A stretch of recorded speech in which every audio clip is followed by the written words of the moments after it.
ചെവിയുടെ ദ്വാരം, മൂക്ക്, വായ, പ്രൈവറ്റ് അവയവങ്ങളിലുള്ള ദ്വാരങ്ങൾ, നിപ്പിളിന്റെ അഗ്രത്തിലുള്ള ദ്വാരം.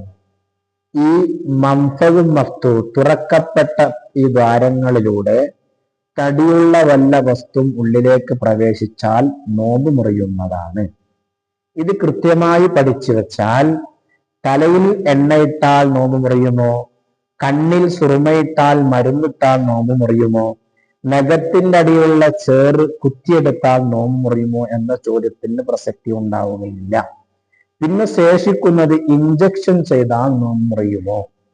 നരമ്പ് ഉള്ളുള്ള ദ്വാരമായതുകൊണ്ട് നരമ്പിലേക്കാണ് സിരിഞ്ച് വെക്കുന്നതെങ്കിൽ നോമ്പ് മുറിയുമെന്നും, മാംസമുള്ള മസില് പോലെ ഇടങ്ങളിലേക്ക് ഇഞ്ചക്ഷൻ ചെയ്താൽ നോമ്പ് മുറിയില്ല എന്നാണ് പ്രബല പണ്ഡിത പക്ഷം.